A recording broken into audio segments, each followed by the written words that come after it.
The most passionate, the most hectic, the most controversial, the most insane, the most intense qualifiers are back. And that can only mean one thing. Bienvenidos, ¿cómo estás? It is CONMEBOL World Cup qualifiers. 18 match days of intense, passionate football located in all sorts of grounds. La Paz de Altitude, El Monumental, Maracanã, you name it. CONMEBOL World Cup qualifiers are the most hectic and brilliant watch you can get as a football fan. There are some changes though. Previously, only 4 teams directly qualified to the World Cup, but with the expansion of the World Cup, 6 teams now directly qualified from CONMEBOL, while the 7th place goes to the Intercontinental Playoffs. So let's get straight into the predictions. You know what to do, people. Hit the like button. We should be at least hitting 200 likes. Subscribe to the channel if you're new around here. So in 10th position, I have Venezuela. Sadly, with the departure of Jose Pekerman, now assistant manager Fernando Batista has taken over as manager. Venezuela last couple of years are regressing and will find it difficult to truly compete in the most difficult World Cup qualifiers. Even though they have players like Soteldo, Yangel Herrera, Josep Martinez, they are good, but it's nothing compared to the rest of the continent. And I could really see Venezuela struggling like they did in the last World Cup qualifiers. It could have probably been better with Jose Pekerman, but I think Venezuela will finish 10th. In 9th place, I got Bolivia. It will always be difficult to play in La Paz. There is no doubt about it. Sometimes Bolivia just turned into Joga Bonito, prime Brazil, in the altitude. But when they get to sea level or any other stadium, they just turn into San Marino. It has been over 10,000 days since Bolivia have won an away game in World Cup qualifiers. 10,000 days. Will that change this time around? Difficult to see that happening, but of course, led by the striker Marcelo Martins is still around. Bolivia will need to win at least 7 home games, I think, to stand any chance of qualifying directly, so I have them 9th. Now, between 8th and 3rd, you can pick them whichever order you want because it is going to be very difficult. In 8th place, this might come as a shock to some people, I have Peru. Sorry to all my Peruvians out there. After a disappointing end to the World Cup qualifiers in 2022, losing to Australia in penalties, a new era begins after Gareca's departure. Can new manager Reynoso, who did very well with Cruz Azul, for example, continue the success that Peru have built in the last 6 to 7 years? They still have players like Tapia, Lapadula, Lopez, so Peru could definitely make it into the top 6. I'm not counting them out whatsoever, but I just wonder, will the departure of Gareca really affect the squad? I kind of think so. I'm going to have them 8th place. In 7th place, I have Chile. Can the old men do it one more time? They still have Gary Medel, Alexis Sanchez, Vidal. They're still involved, but there is the emergence of Brereton Diaz and Nunes and Norwich. Berizzo now needs to compete. It's been in the last couple of years he's been struggling mightily with Chile and Paraguay, so results need to be shown, otherwise Berizzo could be sacked, and Chile will definitely be fighting for the automatic spots in the World Cup qualifiers, but I have them 7th and going to the Intercontinental Playoffs. 6th place, I have Paraguay. After a horrible qualifiers in 2022, Scholeto's side needs to bounce back. Scholeto so far has only 4 wins in 14 games as Paraguay's manager.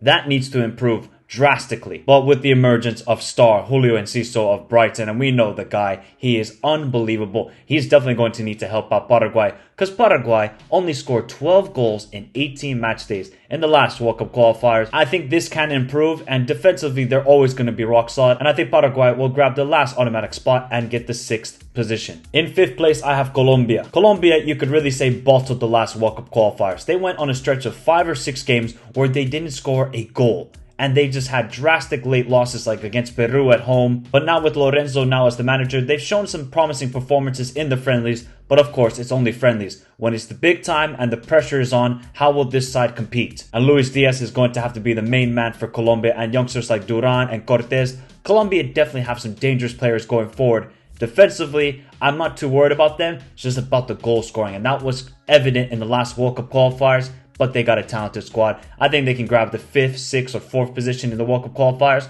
but I have them finishing 5th. And in 4th place, I have Ecuador. Ecuador will, of course, start the qualifiers with -3 points because of the whole Castillo saga with Chile. So they start with -3 points, but the team is definitely on the rise with so much talent. And they had a good World Cup. Even though they had a disappointing loss to Senegal, take the next step and keep on improving and improving instead of regressing for all the hard work they have done. But can Felix Sanchez? I'm very skeptical about this manager, especially going to Ecuador with the team they have. Can he really improve? Because we saw at the World Cup, he was horrifically bad with Qatar, but you could say Qatar were just supremely overrated and could not compete with the world's best. The players they got is insane. Caicedo, Estupinian, Hincapié. It's a matter of, can Enner Valencia keep on scoring, and will Enner Valencia play throughout the whole World Cup qualifiers? Will he retire midway? Who knows? And if he's gone, who's going to get the goals. That's the only problem I see. I don't see any other goal scorer in this team other than Ener Valencia, and we saw that in the World Cup. But I've been very high on the Ecuador train, so they better not disappoint me, and I have them finishing 4th. In 3rd place, I have Uruguay La Celeste. Bielsa era begins. The bucket has now gone to Uruguay Montevideo. I expect Uruguay to still be the 3rd best team on the continent. With the talent they have on this team, Araujo, Valverde, Bentancur, Darwin Núñez. If Uruguay don't finish in the top 5, I think that is a massive disappointment considering the team they have. And of course, we'll see about Suarez and Cavani, but I think these guys, they're going to retire midway through these World Cup qualifiers in 2024 or 2025. It's now Darwin. You got to step up in the absence of the 2 greatest strikers. We know Bielsa ball. It's very high octane, very high pressing. So do they have the players to play his style of football? It's going to be very fascinating to see how this works. But we've seen Bielsa has had a great record with Chile and has had a great record with Argentina in international football. Can this continue with Uruguay? I think it can. They will finish 3rd. We know who the top 2 will be, but who finishes 2nd and who finishes 1st? In 2nd place, I got Brazil. It's interesting times ahead for Seleção, with Ancelotti becoming the manager in the summer of 2024, right before the Copa America. Diniz, the Fluminense manager, will be the interim manager in that time. And after yet another disappointing World Cup where they went out to Croatia, they need new attacking players.